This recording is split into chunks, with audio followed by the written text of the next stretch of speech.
Hello everyone and welcome back. Today, I have for you 3 true scary stories about fun places that will chill you to the bone. So grab your flashlight and follow me into the darkness.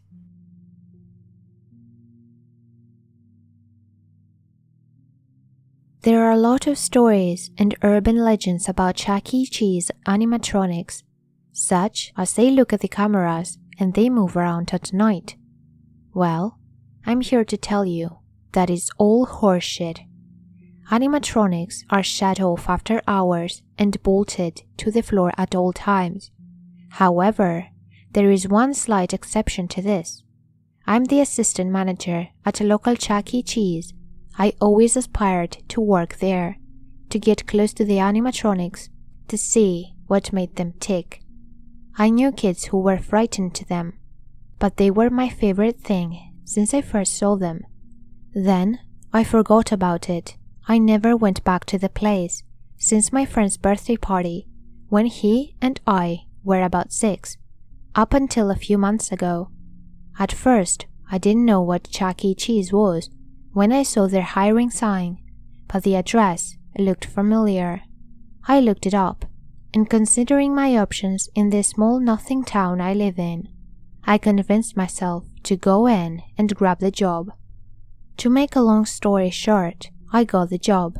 I started working as a janitor, but someone replaced me.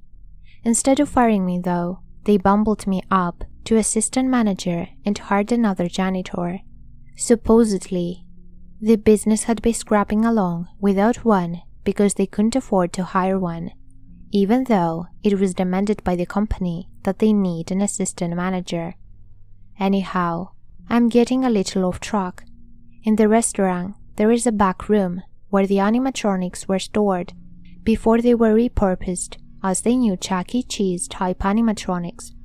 Mainly, they took the endoskeletons and guts from the old ones and stuffed them in the new costumes. However, there was an extra animatronic left over from Showbiz that didn't fit with the new lineup of animatronics. It was a clown with a rainbow hair, a big red nose, yellow costume, the works. It didn't actually have any legs, so it was stuck in a painted wooden booth. I remember it from Showbiz, when it used to greet customers.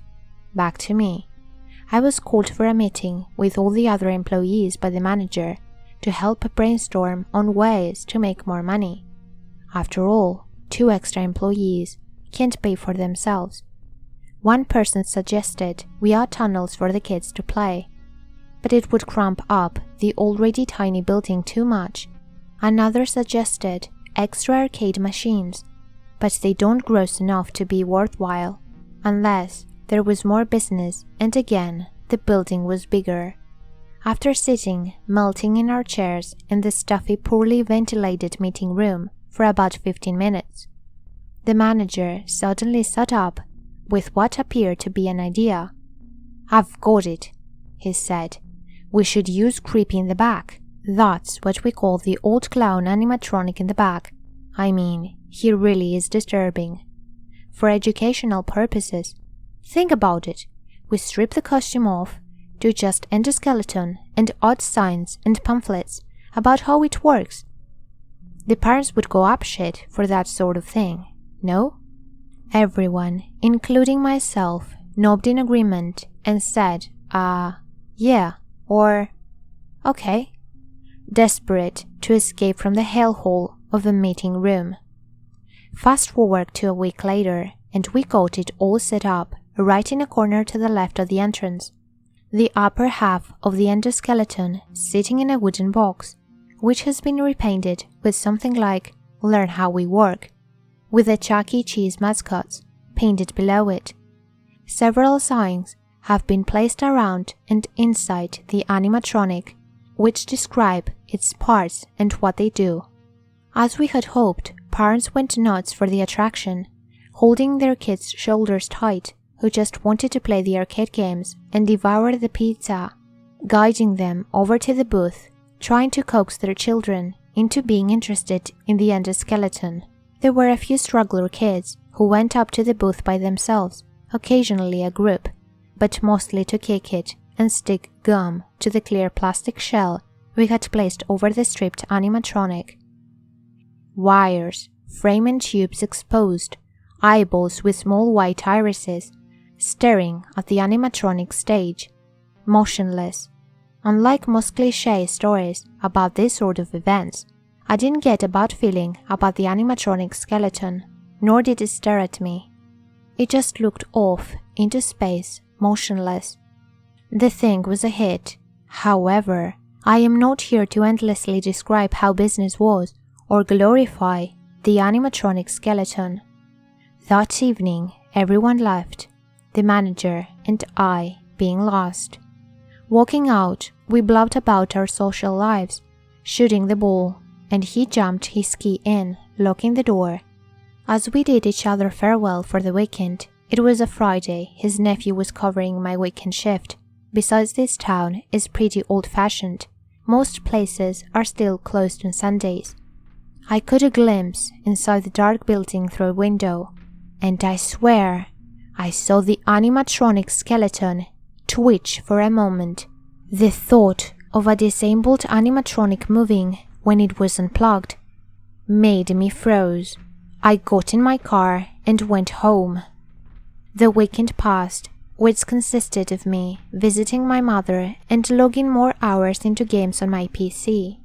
Returning to work on Monday, a few minutes past of time, I walked in and looked around. Everything was where it should be. Grimy arcade machines in place, greasy quarter dispenser still somewhat functional. It was all good. Looking over into the corner where the endoskeleton booth was, I noticed something different about it. The animatronic was looking in a different direction, straight down, rather than at the stage. I quickly realized that the manager's nephew had most likely been messing with it, but I then remembered it was bolted down, both the shell to the booth and the booth to the floor. The manager walked out and greeted me, and being the coolest manager ever, he didn't mention how I was 10 minutes late. The thing he did mention, however, was that the animatronic skeleton's head was in a different direction. His theory was that the neck was getting too weak and worn out to support the head, which seemed pretty reasonable. I provided him with a question of what would happen if we plugged it in, and he said it would be a waste of power, so I forgot about it. The day went normally. I watched over the employees and even had a slice of this terrible pizza. The next day went fine, and the next. However, about a week or two later, give or take a few days, strange things revolving around the animatronic skeleton were happening. I was reviewing a night security footage as usual, and even in the low frame rate used to save storage space, I saw the animatronic blink slow and deliberately. A few days later, reviewing the overnight footage yet again, I noticed the animatronic slowly raised his head back to face the stage, but then moved back to the prior position. The following days after this strange incident led to an investigation by my manager, my fellow employees, and I. We had signed out almost everyone except the janitor, the manager, and I. Once again, sitting in the stuffy meeting room, everyone talked among themselves until the manager cleared his throat. Silence befell the room as everyone stared at the manager or down at their feet. He eventually spoke up. After much thought, we have come to the conclusion that someone is playing an elaborate prank. This is strictly against company policy, and as such I cannot allow whoever is behind it to remain employed. As much as I don't want to do this, I'm afraid we'll have to let you go. He turned to one of the janitors, who was, as I was informed, working overtime when the incidents occurred. Jeremy. We'll call him Jeremy. He turned to the janitor, who was sweating profusely. Then again, we were all sweating profusely, but that's not the point. He became flustered, swallowing frantically, trying to reason with the manager. "I'm sorry, Jeremy, but all the evidence points to you, and I cannot allow this to continue." The janitor bared his teeth in anger, ripping at his shirt, and stormed out. Everyone watched in shock as he pushed down cardboards and kicked an arcade machine on his way out. Speechless, the manager waved us out, and we continued our duties. The day soon ended as usual, and we went home. The next day came, and I surveyed the security tapes, finding nothing unusual.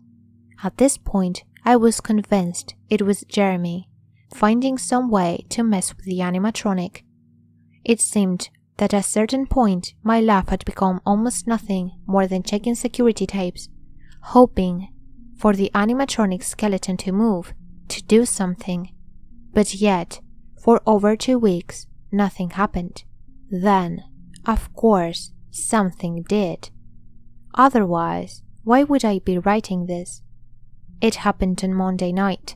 Police tape covered the door and a broken window. My jaw dropped as police stood outside the building, shooting the ball and writing things, not allowing me to enter. A few hours later, I got in and reviewed the security footage.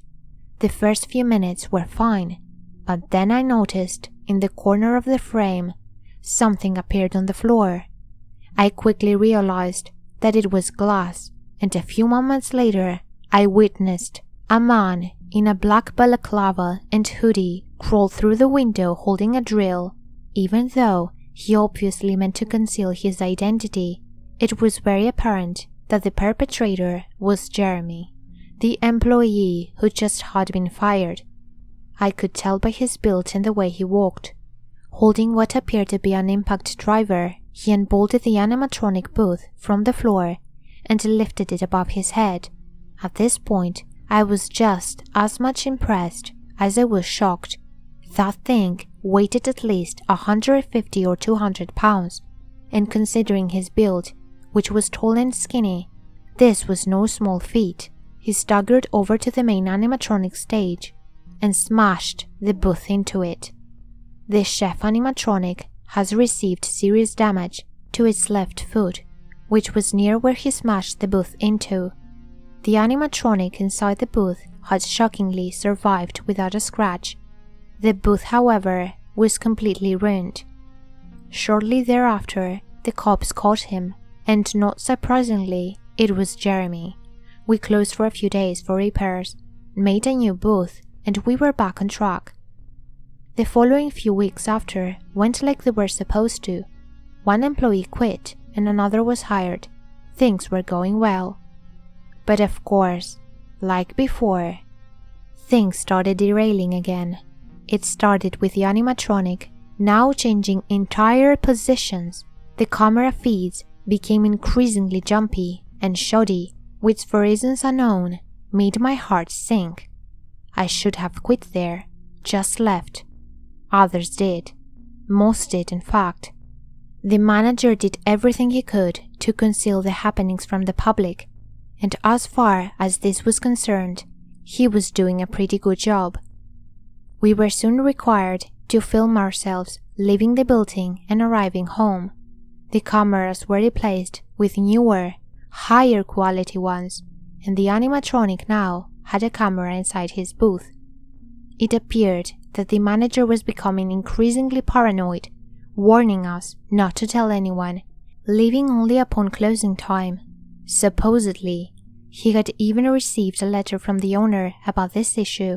It wasn't until I saw yesterday's security footage from inside the animatronic's booth that I began to sympathize with my manager. It starts fine, with nothing out of the ordinary, but it quickly takes a turn for the worst. The feed becomes choppy and staticky, but through this you can see the animatronic jitter and raise its head, looking around. You can hear the whine of its motors. The specific camera had a mic for some reason. As it proceeds to crawl through an opening in the backside of the booth, and then the feed goes black. After a few minutes of nothingness, the feed comes back. I was practically flung out of my chair from shock from what my eyes beheld. The animatronic Dressed in its creepy clown outfit, parts torn and faded, I shouted for the other employees to come and watch and shared my reaction. We confronted the manager of questions, raining down on him at once. He just sat in his chair, face pale as a sheet of paper. Doing his best to answer our questions, he eventually just turned around in his chair and made whining noises that we assumed to be crying. We left and continued our jobs. Later that day, he stumbled out of his office, handing all of the employees pink slips and giving them hugs. When he came to me, I told him that whatever he needed help, I'd be there. He thanked me, but instead of proceeding to hand me a slip, he just went back into his office. Later that night, as I was leaving, one of the employees shoved me against the wall of the building and was about to beat me up for losing his job. His reasoning was that, except for my manager, I had the only key to the back room where the animatronics costume was stored. Just as he landed a punch, the manager stormed out, working towards the former employee, who quickly became spooked and ran off. We parted ways without a word. At this point, I felt genuinely horrific. These insane events were ripping my kind-hearted manager as well as my co-workers to shreds, so I decided to do the right thing. The right thing being, ask him to take it off his hands. He of course agreed, and I brought it home with me for the night. This morning, I brought it to a couple of paranormal investigator geeks, who happened to be my friends from high school. They spewed a bunch of mumbo-jumbo and basically told me it wasn't haunted, but it did have some funky wiring issues. I took the thing to an electrician, and when he looked at it, he stared at me with wide-eyed expression. "What?" I replied, weirded out of his gaze. This is absolutely unbelievable. Come here." He told me to come to his side, so I did. "What is it?" He pointed to an admittedly strange-looking circuit with wires half exposed and chewed. "Look at this," he said. "You see it?" I said no, and he explained. "You see, this wire here, the red one," he pointed to a chewed-up red wire, "is cheating, is creating what's known as an infinite circuit. I won't explain in detail, but he basically told me that a chewed-up wire that's touching a metal frame piece created, as I mentioned, an infinite circuit. It was somehow using the most minuscule amount of electricity to build up a charge and power a module, which meant that the thing still technically had a power source." I thanked him and brought it home again. Throwing it into a fire pit in my backyard, I grabbed a sturdy tree branch and bit the shit out of this thing. Walking note: not to use something metal, for obvious reasons. After I was satisfied, taking my anger out of the thing, I showered it in all the lighter fluid I owned, and as cliché as it sounds, I lit it up and walked away. Then I ran back to it with a fire extinguisher and sprayed it. Okay, so maybe I beat it a little more with the empty fire extinguisher. The point is, it's gone. It's gone forever. I got my co-worker's job back and told them what happened, and my manager promoted me to his position before he quit. Before the manager had given me the animatronic, he had stripped it off its costume again. Every day, I come into work, I'll imagine his faded ripped rubber mask sitting in the back room, grinning, waiting. For what? I don't know.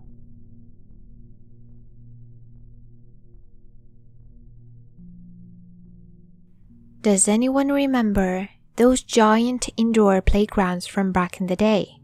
You'd beg your parents to be taken to these magical places of vast ball pits, convoluting tunnels, and slides that hurt your ass all the way down. Together with friends, you'd pretend to be brave explorers, embarking on quests through the maze of colored plastic. Or you'd play hide and seek, balanced over tight ropes, zipped around on track lines, and barreled headfirst down tunnel slides. The place from my childhood was called Adventureland. Just writing its name sends a wave of nostalgia through me, followed closely by a chill. It was located in a shopping plaza 20 minutes from my house. From the outside, it looked run down, save for the colorful block letters that adorned its entrance. One side, a kid could get lost in its owing environment for hours, days maybe, if their parents let them. I'll never forget those tunnel slides. Those few seconds of darkness never failed to thrill me. Where? It didn't matter. If your eyes were opened or closed, it all looked the same to every kid. I had a love-hate relationship with one particular slide. I remember standing at the top of it with bated breath. The slide contents at the ground level of the playscape 4 stories of darkness, a red plastic tube that had no lights, no windows, nothing to grip as you'll helplessly slide down it. Sometimes I'd linger at the top, a certain fear rooting me in place. I'd let kids go on in front of me and listen to their whoops fade. Then I'd anxiously look at the other end of the slide, a part of me wondering what would happen if the kid somehow got lost in the tunnel, never to be seen again. Before these thoughts could manifest into reality, I'd catch the kid emerging unscathed with a wide grin on his face. "It's safe," a voice inside my head said. A voice that would become more clear as I grew older. The voice of reason. See? Nothing to be afraid of. But sometimes that voice is wrong. Sometimes a kid's gut feeling isn't just his imagination getting the best of him. When every hair on your body feels like needles on a pine tree, you just know that something doesn't feel right. Grown-ups won't believe you. Why would they? You're just a kid. Your input is irrelevant. That's why the grown-ups, including my parents, never believed me when I told them that my sister had been kidnapped by the man who lived in the tunnels of the Adventureland. After all, I was just a kid. A kid whose sister had gone missing. There were always those damn rumors that spread through town. During a time before text messaging and social media, stories were swapped on concrete stoops like Pokemon cards or outside convenience stores where $5 was enough to buy a day's worth of candy. They spoke of some sick fuck vegging razor blades in the cracks of the tunnel slides. An unsuspecting kid would go down the slide and come out with a gas the size of the Mississippi River down their back. I'd always wonder how someone could possibly put a razor blade there, with the slides being so slippery and all. Other rumors included people hiding in the ball pits. If a lone child got too close, they'd grab them, drag them up, and take them through some secret trapdoor at the bottom of the pit. "How many kids have they taken?" I'd ask, with fearful eyes. "Oh, hundreds," my friends would reply. I always took these rumors with a grain of salt. Were they true? Probably not. Could they be true? Possibly. It was enough for me to play at Adventureland with caution. I'd take extra time crawling through the tunnels, aware that someone could be hiding around the corner, waiting to grab me. Emily, my younger sister, was not as careful as me. She was naive and vulnerable. I had introduced Emily to the wonders of Adventureland. I proudly showed her how to use the track lines and tipped her off on the arcade games that gave you the most tickets. I also led her through the tunnels and down the tunnel slides, including the one that was 4 stories tall. I could not show her any fear, so without hesitation, I went down the slide. I heard her giggles until about halfway down.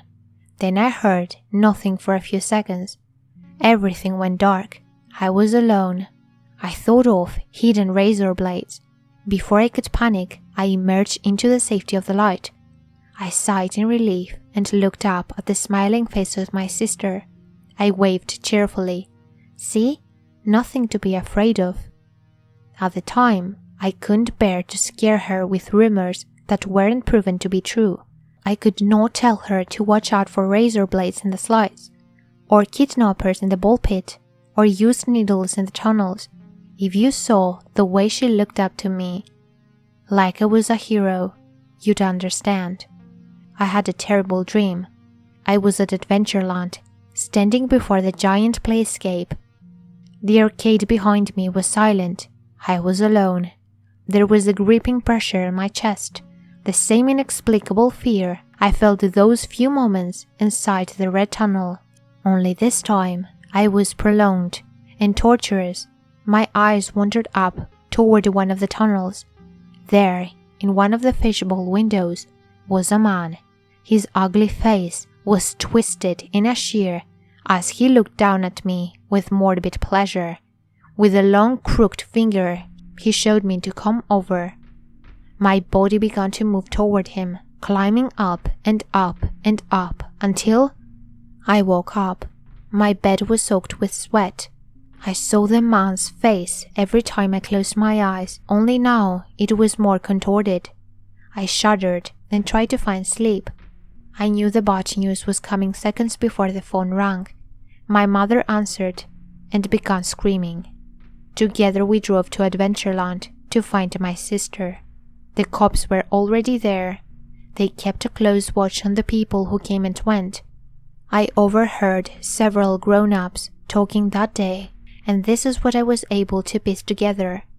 Emily was at a birthday party for one of her classmates. When it was time to go into one of the side rooms for pizza and cake, my dad did a quick head count. He noticed that my sister was missing. After waiting impatiently for some time, he started calling her name through the slides. She did not come out.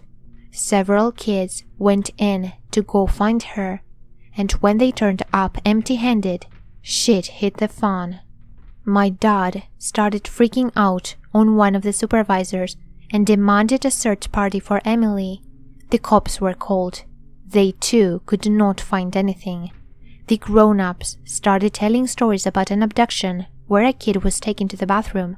Their head was shaved, and they were snuck out of their grocery store under this quick disguise. The same thing must have happened to Emily, they said. At this point, an Amber Alert has been issued for my sister. I must have swept through the playscape a dozen times looking for Emily. I knew it was pointless. She had been taken by the man I saw in my dreams, the man who lived in the tunnels. I just knew it. My gut told me so. But who would believe me? Adventureland closed its doors for good a few days later. When the cops asked for surveillance footage of the property, the owner shamefully admitted that there were no cameras installed. When the building was inspected more closely, it turned out that Adventureland had several glaring safety violations. I knew she was still in there somewhere. Whether or not she was alive was a different question. My parents were too preoccupied with Emily's disappearance to notice I had taken a long bike ride. My mission was to find my sister and bring her back. The outside of the Adventureland looked more dilapidated than usual. I went around the back, looking for a way in. There was a door with a small window above the handle. I picked up a rock and broke the glass. The security alarm didn't go off. I let myself in. I crept through the building until I came to the main floor. The playground looked like the skeleton of some massive exotic beast. The only source of light came from the front side windows, giving the room an eerie amber glow. I approached one of the tunnels of the beast and stood there timidly. It was pitch black in there. I dug through my backpack and fished out the flashlight I brought with me. I snapped it on and cast a beam of light around the playscape. My flashlight bounced from one fishbowl window to the next, looking for that sneering face from my nightmare. When they all seemed clear, I shined my light into the tunnel. Then I reached into my pocket and my hands gripped around the cold handle of my pocket knife. I started having second thoughts. What if the man was still there, waiting for me? Sure, I had a knife with me, but would it be enough to take on a full-grown man? Maybe, if I hit him in the jugular. I didn't know exactly where the jugular was, but my friends swore that if you got it hit in the jugular, you were as good as dead. What if I missed it? It would only take him 3 seconds for him to overpower me and unzip my guts. And if this guy wasn't human? As if to answer my question, a chuckle came from deep within the darkness. My heart leaped into my throat. I waited for a minute, listening, or in this case, someone shuffling through the tunnels. The place was as quiet as an empty cathedral. I thought of Emily, her innocent smile, the way she looked at me. I climbed into the tunnel, flashlight in one hand and pocket knife in the other.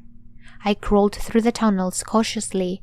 I had spent enough time here to know where I was going, but that didn't change the fact of how fucking terrifying the darkness was.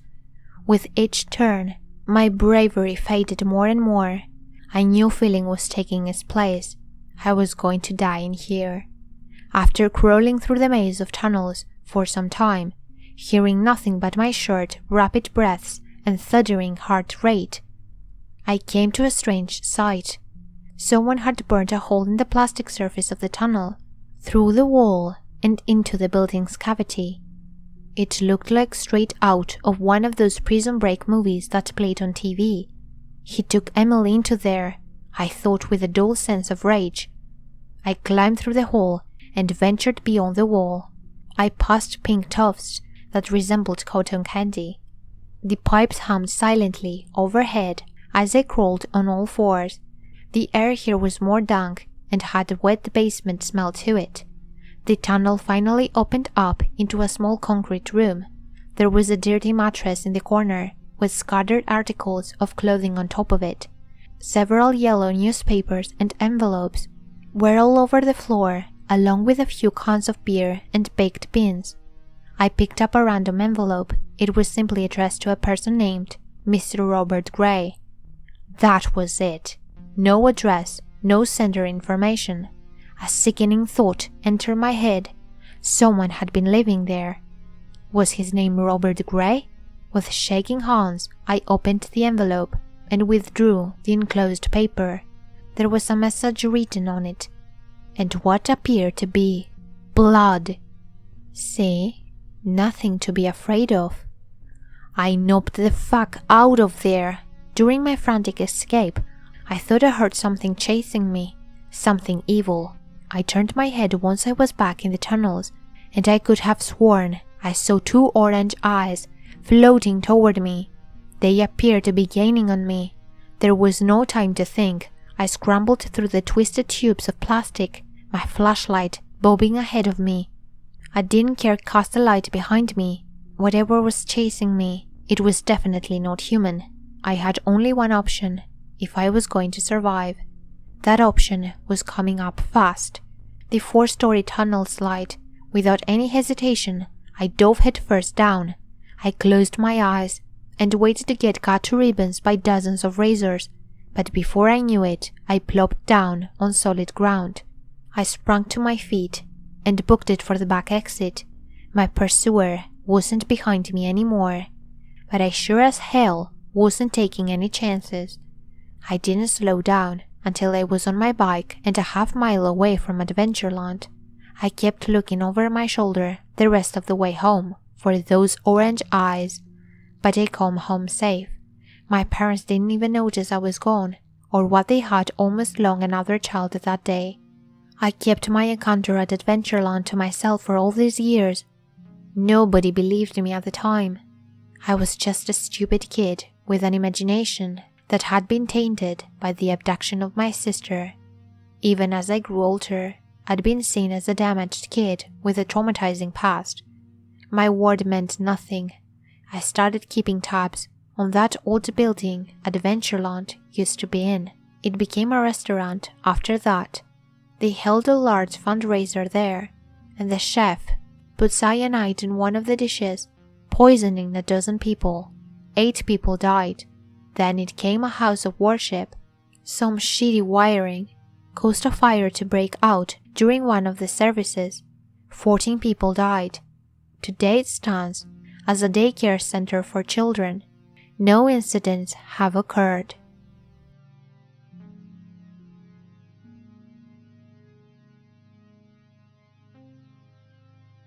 Rainbow Fun Palace. That's what it was called. It was one of those knock-off Chuck E. Cheese joints. It was cheaper, so lazy parents could ignore their child for half the most. Imagine that. What a steal. The place was awful, though it reeked of sweat and tears. Likely the tears of the kids brought here. You see, no child actually liked Rainbow Fun Palace.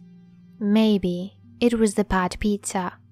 Maybe it was the fact that they never cleaned the ball pit, or the fact that half of the arcade machines never worked.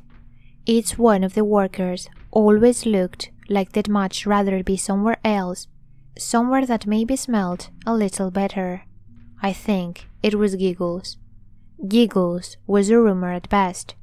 Parents said that he was the clown that worked there, hired on to entertain the kids. However, it was widely known that there was no Giggles, at least not a living one. A lot of the kids claimed to see glances of him out of the corner of their eye. Whenever they'd ask their parents about it, they just shrugged it off. Maybe Giggles isn't working today. He could be out sick, they would say with mock enthusiasm. Most kids knew better. Every kid in the neighborhood agreed that he was a ghost. A lot of stories about Giggles were made up. The general consensus between the teenagers and the older kids was that Giggles worked at Rainbow Fun Palace back when it first opened, when it was shiny and new. However, when the place started to fall apart, he became depressed and eventually hung himself in the basement. The younger ones didn't know exactly what that meant, but they knew what a ghost was, and it was enough to make any kid hate visiting. There were a few kids that happened to see Giggles up close, as in an eye-to-eye encounter. They seemed off after that. Unfortunately, I was one of those kids. I was about 8, and my mother had taken me and my sister to a Rainbow Fun Palace for a friend's birthday party. No one really seemed enthused to be there, and the parents became irritated when we brought up Giggles the ghost. Stupid, they would call it. We didn't think so. That's when I saw him, no out of the corner of my eye, but standing the back doorway, which was usually closed, a sign reading "Employees Only" on the door. He was horrifying. His head was too big, and his outfit was tattered and dirty. My curiosity got the best of me as I trailed off from the uneasy group of 8-year-olds and followed Giggles through the back door. It was dark back there and completely silent, besides the low rumble of children playing outside. Then he stepped out from the shadows, and horror overcame me. His head was huge. The skin on his face was disgusting. His mouth stayed frozen in a smile that would haunt my nightmares for years to come. I don't know why, but I passed out. I woke later in the ball pit, feeling wrong and sick, and I made sure that my mother never took me there again. This seems like it might be the end of the story, but it isn't. Over the years, I did my best to forget that incident, but that frozen smile stayed with me. I reached adulthood mostly without trouble. I did okay in school, found a good job after graduation. My sister also did well. She had kids and life went on, and I started to forget about my time at Rainbow Fun Palace, but it wasn't over. Damn it, it wasn't over. My niece turned 10 last year, and my stomach dropped when my sister called me to let me know that they'd be having her birthday party at Rainbow Fun Palace. I considered not going, but I loved my niece, and I knew it would break her heart if I bailed. I grabbed her the latest Barbie dollhouse and went, gritting my teeth as I walked through the door and remembered that awful smell. I sat at one of the tables designed for adults, silently, staring off into space, internally reliving every nightmare I'd ever had about that place. Out of the corner of my eye, I thought I saw him, but I told myself that I was just imagining. Everyone eventually grew up to know that Giggles wasn't real, but none of them saw him, not like I did. Something rose in me just then, mostly anger. I was told my whole life that something I experienced wasn't real. I decided then and there that I was going to try to get a picture of Giggles and prove to all of them that he was real. I grabbed my phone and snuck off undetected. I slid through that same back door, and it was just as dark as I remembered. It was still light enough that I could see a shelf nearby that I could hide behind. I stood there for a while before hearing someone shuffle past. I saw that door open, and there he was. I stifled the urge to run as I watched him back away from the door into the shadows, a small child I didn't know following behind. As the door slowly closed, I prepared to jump from behind the shelf, grab the kid, when a single light clicked on above Giggles. He looked just like I remembered him, but somehow more unreal. The room seemed different then too. It wasn't some empty, hellish nightmare room. It was a small, cluttered office. The light was just dim enough that it was still concealed in the shadows. What happened next changed everything. Giggles raised his hands and put them on the sides of his gigantic, terrifying head. He lifted it to reveal the real horror. A man, much older and very dirty. He reached for the zipper on the front of his clown suit and mumbled, "Take off your pants." The child looked horrified, frozen in absolute fear. "Do it, or I'll tell your parents." My stomach turned not only with those words, but with the realization that my whole childhood has been compromised, and I hadn't even known it. Rainbow Fun Palace wasn't haunted by a ghost. It was the home of a pedophile.